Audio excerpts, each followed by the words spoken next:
Breaking this afternoon, 3 crew members of the M.V Barima passenger ferry that sank in Guyana were today charged with 72 counts of murder for all the lives lost when the vessel capsized. The 3 are the Captain Kevin Price, Chief Mate Rondell Dwayne Roberts, and Good Superintendent Delon Granderson.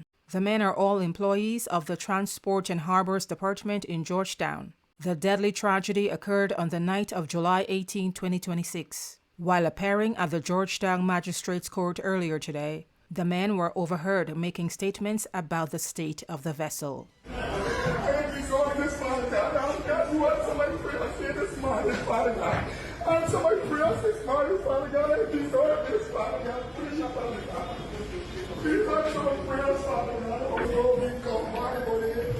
Everybody knows the whole vessel is going to be the one is 87 years old in that vessel.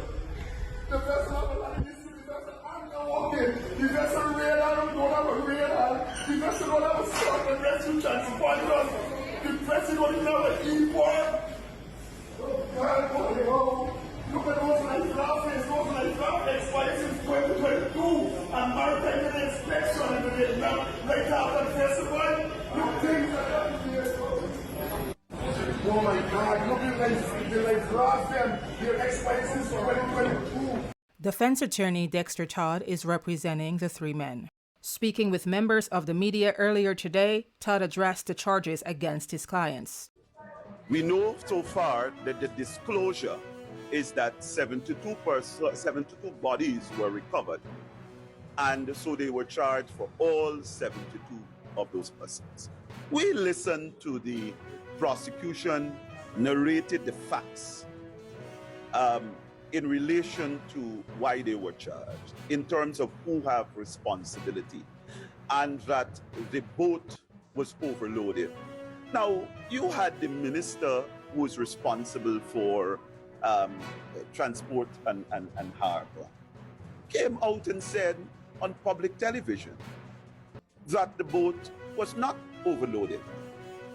And that was so pronounced.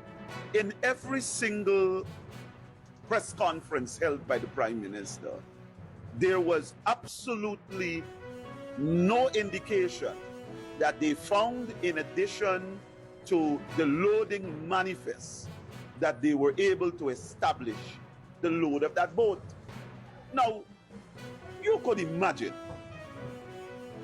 there is a clear pronouncement yesterday that, and the fears of the Guyanese people, that we may not even see the boat back on water.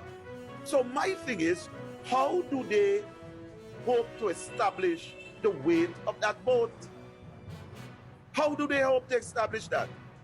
This entire commission of inquiry that was announced by the president is a farce. Because the police have done what the commission of inquiry is supposed to do, and they have already come to a definitive conclusion on this matter. And so we have asked for an early disclosure. This matter was heard before the chief magistrate. It was transferred to the charity court, where it will be before the substantive magistrate, because that's the jurisdictional court. And that we have asked for early disclosure in the matter, which I believe is on the 3rd of August, because we intend, as I said today in court, we intend to make preliminary legal arguments in relation to this matter. The M.V Barima was built in 1939. It was 87 years old when it sank, while traveling from Georgetown to the northwest region of Port Kaituma. This is a developing story. We will continue to keep you informed as more information comes to us.